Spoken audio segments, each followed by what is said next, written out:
Om Swastiastu, Assalamualaikum warahmatullahi wabarakatuh, Shalom, Namo Buddhaya, dan salam sejahtera bagi kita semua. Kami dari kelompok 1B akan membawakan video materi Tungau Sarkoptes, Demodex, dan Autodectes dengan memenuhi tugas mata kuliah yaitu ilmu penyakit dalam hewan kecil veteriner. Baik, untuk yang share screen dipersilakan.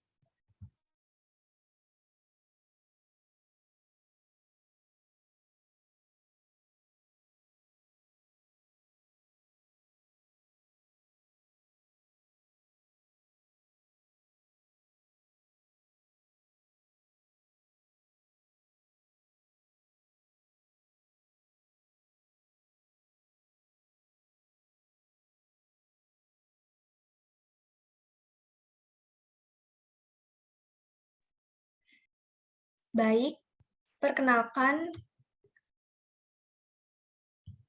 kami dari kelompok 1B akan membawakan materi infeksi tungau Sarkoptes, Demodex, dan Autodectes dengan dosen pengampu yaitu Dr. Hewan Putu Ayu Sisyawati, Putrinising, MSc, PhD. Next. Adapun anggota kelompok kami yaitu yang pertama Putra Rizky Ayu Setiawan dengan NIM akhir 038, Tim Muslimah Nur Hijayani dengan NIM akhir 040, Angela Infanka Benedikta dengan NIM akhir 045, Alisa Asuti Lestari dengan NIM akhir 053, Alfainova Humayroh dengan NIM akhir 059, Logdi Tasya Pranya Prasista dengan NIM akhir 072, dan Titi Humairah Bakhtiar dengan NIM akhir 073. Next. Pendahuluan. Dalam memelihara anjing dan kucing, ada beberapa hal yang perlu diperhatikan untuk menjaga kesehatannya. Salah satunya yaitu kesehatan kulit. Beberapa infeksi entoparasit dapat menyerang hewan,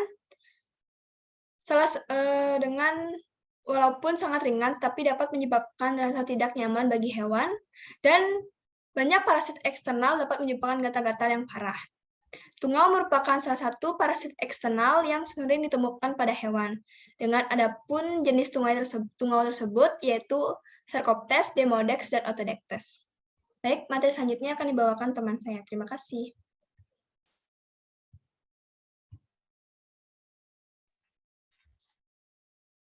Baik, terima kasih atas waktunya sebelumnya. Perkenalkan, saya Dwi Muslimah Nur Hijayani dengan NIM terakhir 040. Di sini saya akan menjelaskan mengenai subtopik yaitu tungau Sarkoptes. Yang pertama etiologi. Etiologi dari Sarkoptes sendiri yaitu yang pertama dari kingdom termasuk Animalia, filumnya termasuk Arthropoda, kelasnya termasuk Arachnida, subkelas yaitu Acarina, ordonya Astigmata, famili Sarcoptidae, genusnya Sarcoptes, dan spesiesnya Sarcoptes kbi. Sarcoptes kbi sendiri memiliki bentuk tubuh yang oval seperti gambar di samping dan juga gepeng, berwarna putih kotor, translucent dengan bagian punggung lebih panjang dibandingkan perut serta tidak berwarna. Stadium Sarcoptes kbi sendiri memiliki 4 pasang kaki dan juga 2 pasang merupakan kaki depan dan juga 2 pasang lainnya adalah kaki belakang.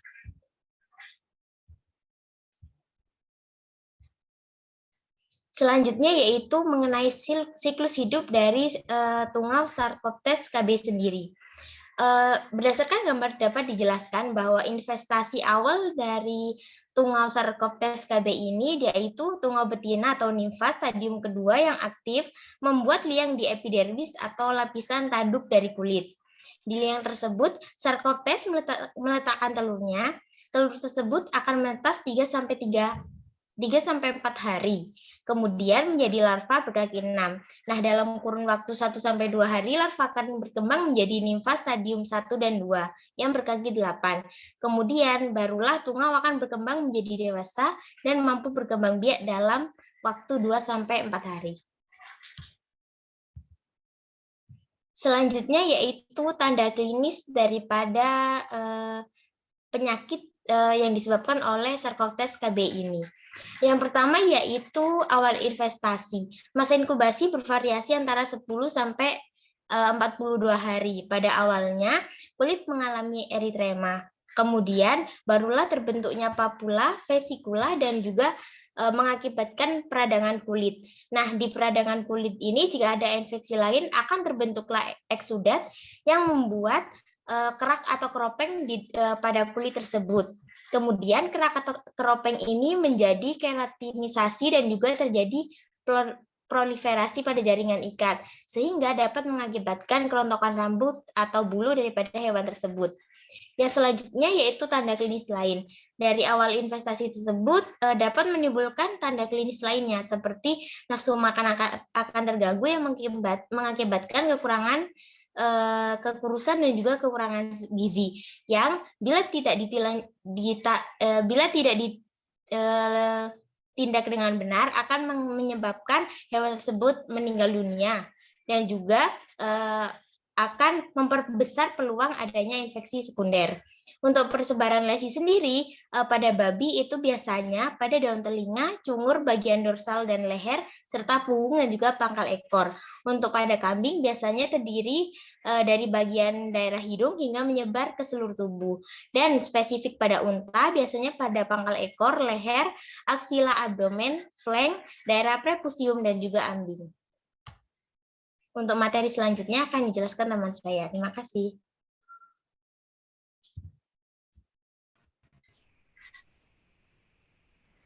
Baiklah, sebelumnya perkenalkan nama saya Titi Umaira Bahtiar dengan NIM Mahir 073 akan melanjutkan submateri tungau Sarcoptes, yaitu patogenesis. Di mana patogenesis Sarcoptes sendiri, ia hidup di stratum corneum epidermis manusia ataupun mamalia lainnya, di mana seluruh tahapan hidup tungau yaitu larva, protonimfa, tritonimfa, dan tungau dewasa adalah parasit permanen obligat yang membutuhkan cairan ekstra yang merembes ke dalam torongan untuk bertahan hidup, di mana Sarcoptes yang telah lama hidup bersama manusia ataupun hewan, serta berpopulasi dan beradaptasi dengan berbagai mekanisme untuk menghindari respon imun hospes baik bawaan maupun yang ia dapat. Hospes menunjukkan respon imun tipe lambat terhadap skabies, di mana respon imun yang lambat tersebut merupakan dampak dari kemampuan tungau dalam memodulasi berbagai aspek respon imun dan inflamasi hospes. Lalu, sel epidermis seperti keratinosit dan sel Langerhans merupakan sel pertama yang menghadapi tungau skabies dan produknya, di mana tungau merangsang keratinosit dan sel dendritik melalui molekul yang terdapat di dalam telur, feses, ekskreta, saliva, dan cairan sekresi lain seperti enzim dan hormon, serta aktivitas organ tubuh seperti Clericae, pedipalps, dan kaki selama proses penggalian torongan, di mana tubuh tungau mati yang membusuk juga merangsang respon imun. Lalu Sarcoptes memproduksi banyak saliva saat membentuk torongan dan merupakan sumber molekul yang dapat memodulasi inflamasi atau respon imun hospes. Lalu produk tungau tersebut akan menembus dermis dan merangsang sel-sel seperti fibroblast, sel endotel mikrovaskular, serta sel imun seperti sel Langerhans, makrofag, sel mast, dan juga limfosit. Next.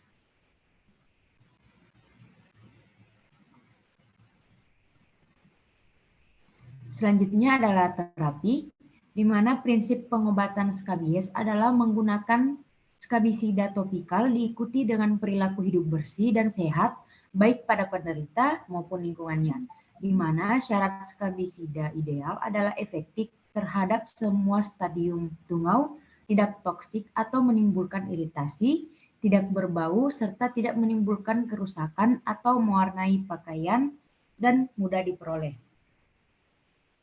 Lalu preparat sulfur precipitipum 5 hingga 10% efektif terhadap stadium larva, nimfa, dan juga dewasa, namun tidak efektif untuk membunuh telur. Karena itu pengobatan minimal selama 3 hari agar larva yang menetas dari telurnya itu dapat dimatikan oleh alat tersebut.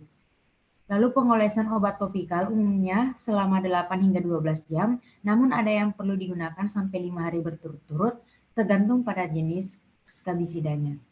Next.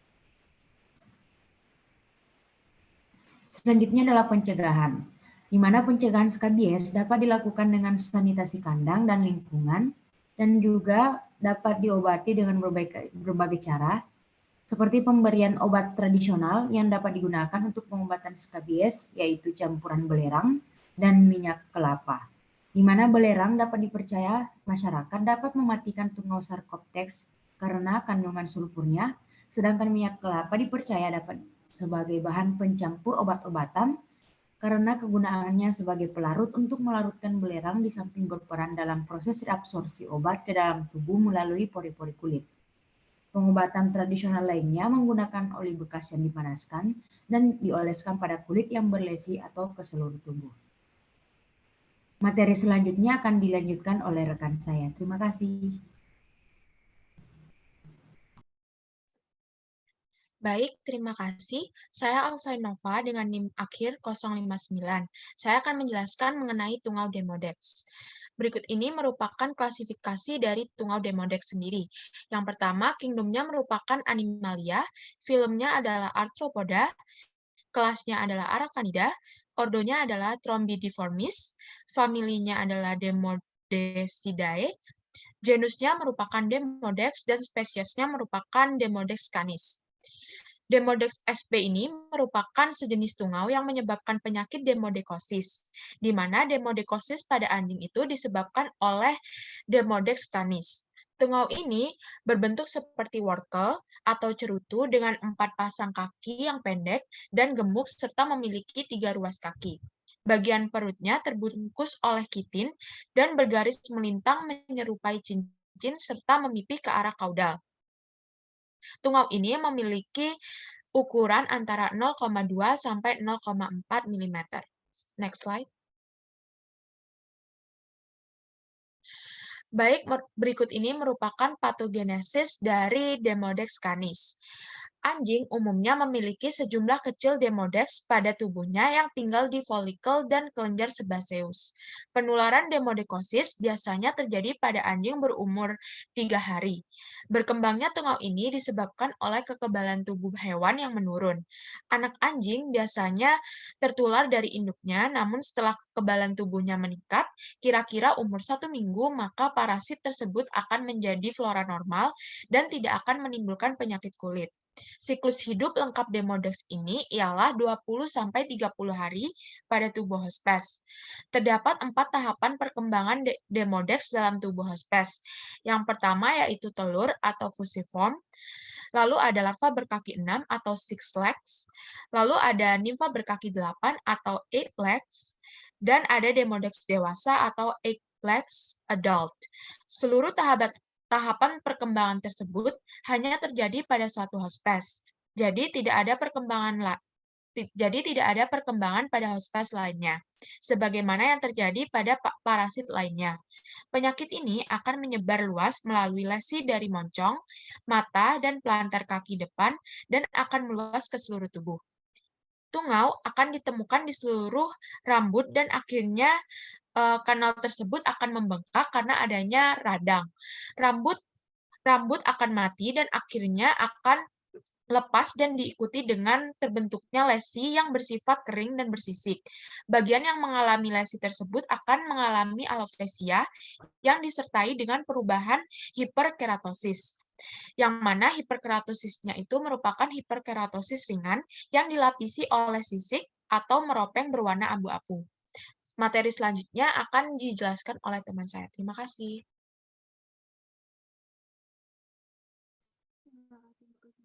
Sebelumnya perkenalkan, saya Angela Ivanka dengan NIM akhir 045. Selanjutnya yaitu tanda klinis. Tanda klinis yang tampak pada kulit adalah alopecia atau kebotakan, lalu ada kemerahan dan juga kulit menjadi berkerak. Pada tahap yang lebih lanjut, akan disertai dengan adanya peradangan dan infeksi bakteri. Lalu lapisan kulit yang terinfeksi terasa lebih berminyak saat disentuh. Dan selanjutnya akan ditandai dengan rasa gatal, sehingga hewan selalu menggaruk dan menggosokkan badannya pada benda lain atau menggigit bagian tubuh yang gatal. Sehingga akan terjadi iritasi pada bagian yang gatal berupa luka atau lecet. Dan kemudian akan terjadi infeksi sekunder sehingga akan menimbulkan abses dan mengeluarkan cairan atau eksudat yang kemudian akan mengering dan menggumpal serta membentuk kerak pada permukaan kulit. Next. Baik, untuk terapi demodekosis ini bergantung pada tingkat keparahan yang sudah terjadi. Pengobatan memerlukan waktu yang cukup lama dan harus dipantau secara berkala selama 4-6 minggu. Pengobatan pada anjing yang memiliki tungau demodex, yaitu dengan pengobatan kausatif, yaitu dengan pemberian ivermectin dan amitraz, pengobatan simptomatik dengan pemberian diphenhydramine HCl, dan pengobatan suportif dengan pemberian fish oil dan Fisolbits. Untuk ivermectin itu merupakan obat antiparasit berspektrum luas dengan cara kerja yaitu dengan mencegah neurotransmitter sehingga menyebabkan paralisa pada nematoda maupun arthropoda. Pemberian ivermectin dengan dosis anjuran 0,2 sampai 0,4 mili per kilogram berat badan secara subkutan dengan interval yang dianjurkan adalah 7 sampai 14 hari sampai hewan dinyatakan sembuh dari ektoparasit. Lalu untuk penggunaan amitraz topikal, yaitu diberikan dengan frekuensi dengan dosis yang tepat. Umumnya amitraz ini diberikan selama 2 kali seminggu dan dioleskan pada lesinya. Lalu untuk pengobatan simptomatik, yaitu dengan pemberian diphenhydramine HCl, yaitu obat yang memiliki khasiat sebagai antihistamin. Penggunaan obat ini pada kasus demodekosis adalah untuk mengatasi rasa gatal maupun alergi yang mungkin timbul akibat infeksi parasit demodex pada folikel rambut. Lalu untuk pengobatan suportif dapat diberikan dengan fish oil 1 kali sehari dan Fisolbits untuk memperbaiki pertumbuhan rambut dan memperbaiki kondisi tubuh anjing. Fish oil ini mengandung asam lemak esensial atau omega 3 yang digunakan secara luas untuk tujuan perbaikan kesehatan kulit, pertumbuhan rambut, farmaseutikal, dan sebagai makanan tambahan. Untuk Fisolbits itu adalah suplemen yang mengandung vitamin A, B kompleks, D, E, dan mineral yang seimbang yang dilengkapi dengan zat besi yang baik untuk anjing yang mengalami anemia dan infestasi parasit. Next. Untuk pencegahan dari penyakit ini yaitu dapat dengan memperhatikan kebersihan kandang dan manajemen pemeliharaan untuk meminimalisir terjadinya kontak antara hewan sehat dan hewan buah, terutama hewan yang mengalami penyakit kulit atau infestasi parasit lainnya. Selain itu, pemilik dapat memperhatikan kebutuhan nutrisi hewan sehingga hewan memiliki metabolisme yang baik dan memperkuat imun tubuh dalam melawan parasit. Sekian presentasi dari saya, terima kasih.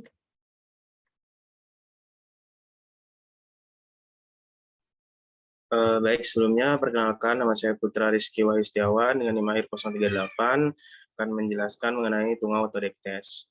Kali ini bagian etiologi. Nah, untuk filmnya sendiri merupakan film arthropoda dengan subfilum Selecerata, kelas Arachnida, subkelasnya Carina, ordo Acari, familinya Sauroptidae dengan genusnya Otodectes, dan yang paling sering kita jumpai yakni spesiesnya yakni ada Otodectes sinotis.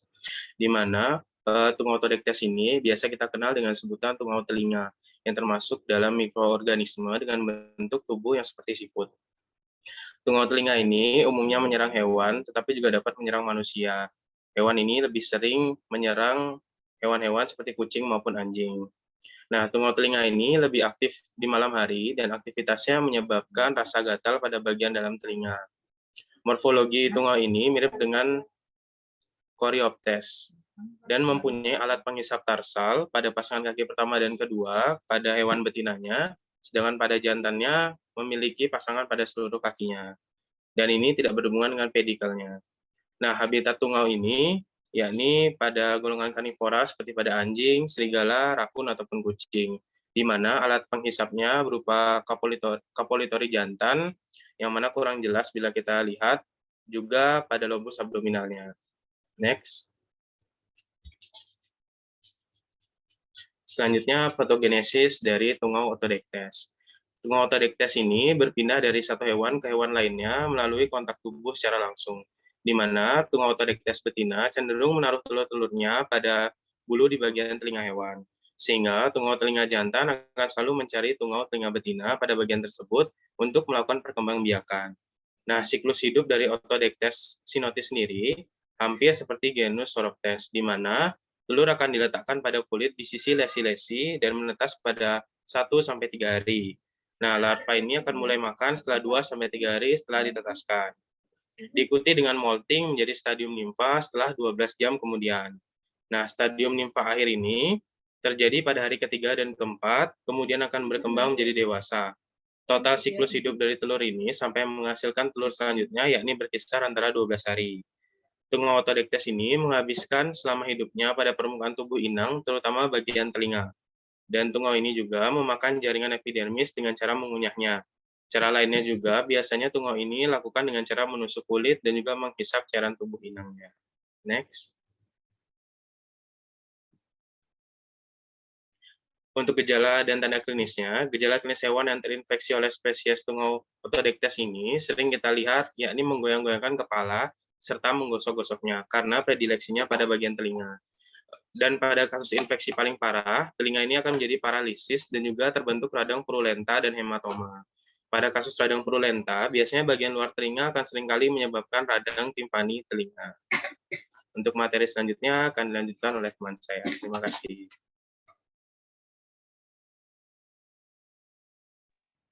Baik, perkenalkan, saya Anissa di sini dengan NIM akhir 053 akan melanjutkan presentasi dari rekan saya. Baik, di sini kita akan membahas mengenai terapi dari otodektes.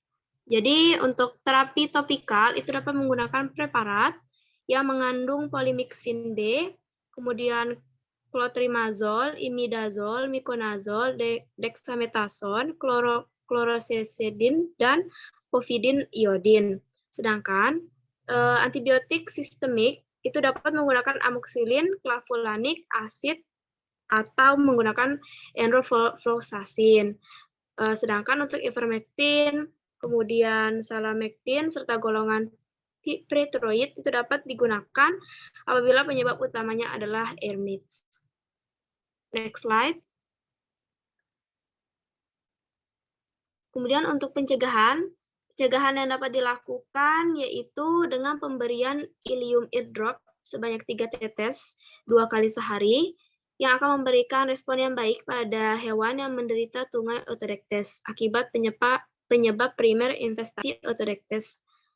Nah, adapun upaya pencegahan lain yang dapat dilakukan yaitu dengan cara sanitasi lingkungan, karena yang paling sering terjadi penyebabnya adalah karena kondisi perumahan yang buruk. Selain itu, hindari pemberian pakan yang menyebabkan anjing alergi. Kemudian dapat memandikan hewan dengan sampo atau sabun antiseptik untuk menjaga kulitnya. Sekian dari saya, akan dilanjutkan oleh rekan saya.